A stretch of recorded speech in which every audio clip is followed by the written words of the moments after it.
All right, so we're going to finish up with a couple of scenarios that I've put together.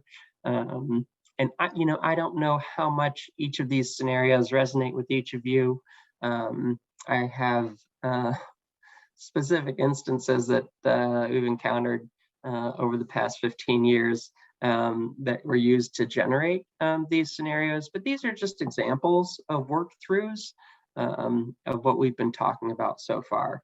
And of course, these are slightly stereotyped examples of how clinicians might present and how this process might work, but they're just meant to help us think through what are some ways that we can take actions that could be useful for our family and for our youth. Okay. So one of the things that we see in behavioral health systems is that many times they rely on people who are just getting their hours. So in this case, you might encounter an intern. They might tell you, "You're my first real client. I'm kind of nervous about this."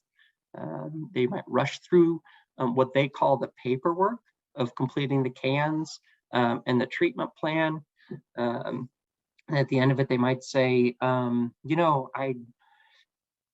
I don't know what to work on first. What do you think that we should work on? This is unfortunately in many behavioral health systems a fairly common occurrence, that you're working with somebody who's just starting their work. And so what is it that we could do using these tools to make sure that they're really still providing appropriate and effective care, even though it's early in their work and in their career? Right? Well, here's some things that we might want to think about. One of the things that we would want to do is immediately pull out this treatment planning pyramid and start asking ourselves some questions about where we're at. So one of the things we might say is, have we clearly established what the long-term goal is that's being addressed here? Also, in our short-term goals, do we have a clear link between what those are and what the long-term goal is? Are the short-term objectives, are those focusing on functioning? Are those focusing on strengths? If not, then we need to figure out how we can get those rewritten. Right? For the diagnosis, we want to make sure that the diagnosis is going to match what's been rated as needing treatment in the CANS behavioral and emotional needs section, to make sure that we're really that those things are consistent, and that that both of those pieces of information line up in terms of making sure that you are rated as having that concern as a need. If there are co-occurring concerns, and many times there are co-occurring substance use concerns in addition to primary diagnoses that need to be addressed, that may be inappropriate for an intern to be addressing, because it's a fairly complex case.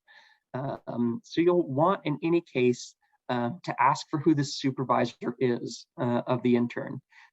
Get that information, see if you can meet them, talk to that person. Now, there's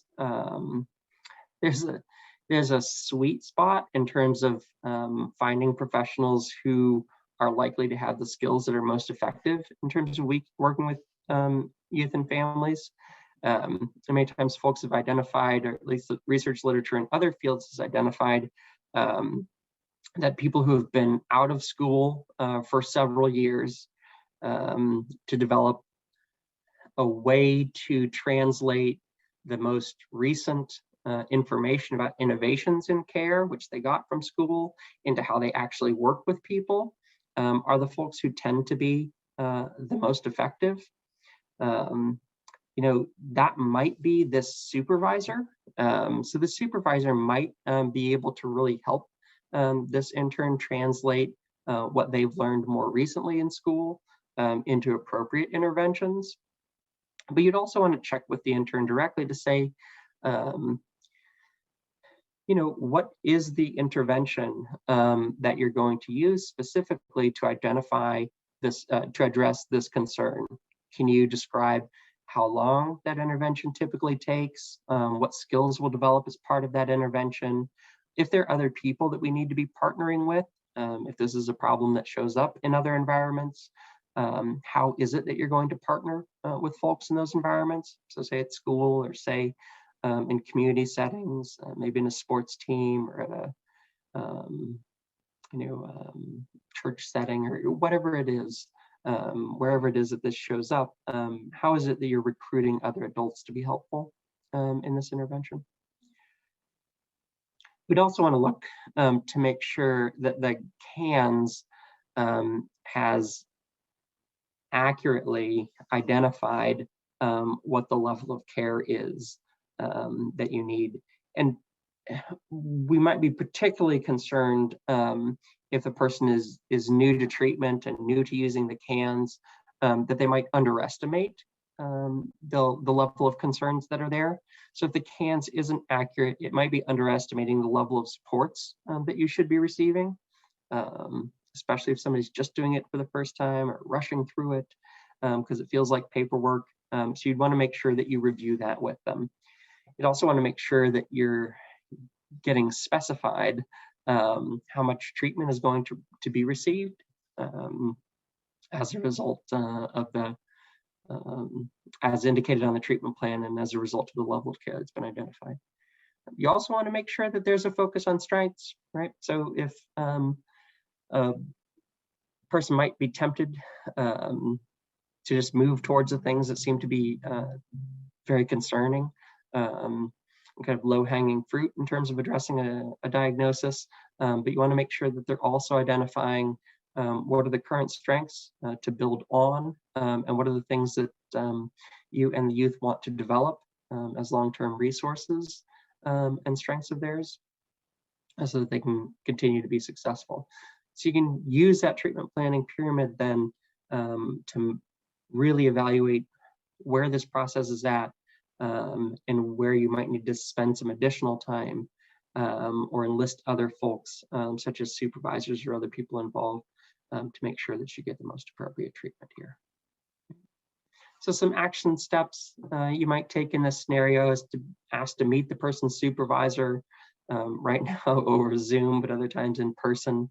You check to see if the intensity of care feels right. And if not, you might want to consider reviewing the CANS carefully. You want to check for a CANS item and diagnosis match, and those are the CANS items in the behavioral and emotional needs section.